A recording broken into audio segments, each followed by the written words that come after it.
নমস্কার বন্ধুরা, আমাদের রান্নাঘরে তোমাদেরকে স্বাগত। আজকে আমাদের রান্নাঘরের রেসিপি হলো মশলা মুড়ি। কখনো যদি ট্রেনে সফর করছো তখন কিন্তু দেখবে মাঝে মাঝেই মনে হয় যে একটু মুখটা মাঝে মাঝে নাড়ি। এই মশলা মুড়ির বিকল্প কিন্তু ওই সময়ের জন্য আমার মনে হয় আর কিছু নেই।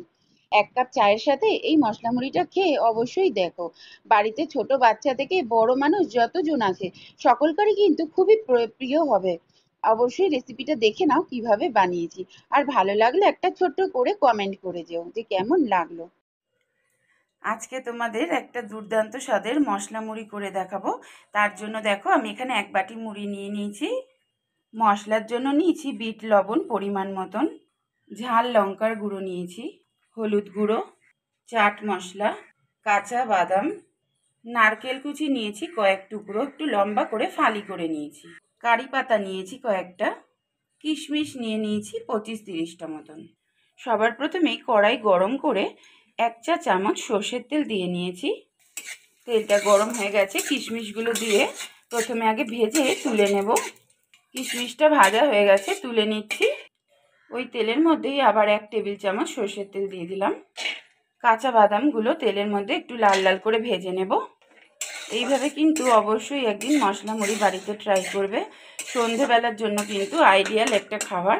এর সঙ্গে 1 কাপ গরম চা নিয়ে নিলে আড্ডাটা কিন্তু ভীষণ ভালোভাবে জমবে। বাদামগুলো অনবরত নেড়ে নেড়ে ভেজে নিতে হবে। বাদামগুলো ভাজা হয়ে গেছে, তুলে নিচ্ছি। ওই তেলের মধ্যে কুচিয়ে রাখা নারকেলগুলো দিয়ে দিলাম। নারকেলটা কিন্তু স্লাইস করে লম্বা লম্বি দেখো পাতলা করে কেটে নিয়েছি। একটু লাল লাল করে ভেজে নেব। যেমন আমরা ধরো ট্রেনে বাসে যখন ঝালমুড়ি ওঠে, ঝালমুড়ির সঙ্গে নারকেলগুলো ভেজে ভেজে দেয়, ওরকমই হবে খেতে। এই মশলা মুড়িটা কিন্তু প্যাকেটেও কিনতে পাওয়া যায়। সবসময় তো বাজার থেকে কিনে এনে খাওয়া সম্ভব না, ঘরে বানিয়ে নিলে কিন্তু খুব ভালো লাগবে খেতে। দেখো নারকেলগুলো বাদামি করে ভাজা হয়ে গেছে, এই অবস্থায় তুলে নেব। তেলটা একটু কমে গেছিলো, 2 টেবিল চামচ তেল আমি আবার অ্যাড করেছি, সর্ষের তেল। ওই তেলের মধ্যেই হলুদ গুঁড়ো দিয়ে দিলাম। এটা কালারের জন্য ইউজ করছি হলুদ গুঁড়োটা। তেলের মধ্যে কারি পাতা দিয়ে দিলাম। কারি পাতাটা খুব ভালো করে তেলের সাথে নেড়ে চেড়ে নিচ্ছি ভালোভাবে, এই কারণ কারি পাতার গন্ধটা মশলা মুড়িতে অসাধারণ লাগবে। কারি পাতাটা ভাজা হয়ে গেছে, যে মুড়িটা রেখেছিলাম মুড়িটা দিয়ে দিলাম তেলের মধ্যে। তেলের সাথে মুড়িটা খুব ভালো করে ভেজে নিচ্ছি। সঙ্গে থেকে দেখে নাও, ভিডিও যদি স্কিপ করে দেখো তাহলে তো বুঝতে পারবে না।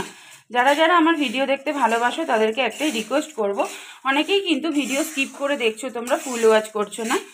রিকোয়েস্ট করি একটু দেখো, যাদের ভালো লাগে তারা অবশ্যই দেখো। মুড়িটা নেড়ে নেড়ে খুব ভালো করে ধৈর্য ধরে ভেজে নিতে হবে। একদম মচমচে করে কিন্তু ভেজে নিতে হবে জিনিসটা।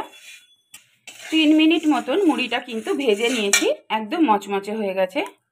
দেখো নিশ্চয়ই বুঝতে পারছো, দেখো আওয়াজটা শোনো।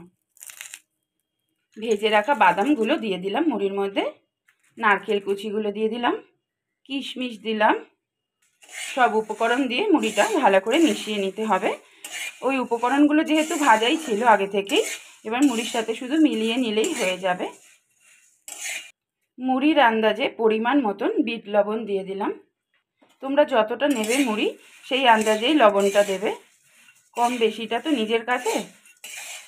বিট লবণ দিলে স্বাদটা বেশি ভালো হয়। পরিমাণ মতন চাট মশলাটা দিয়ে দিচ্ছি। এটাও ঠিক মুড়ির আন্দাজেই দেবে, তোমরাও যতটা করবে তার আন্দাজে দেবে।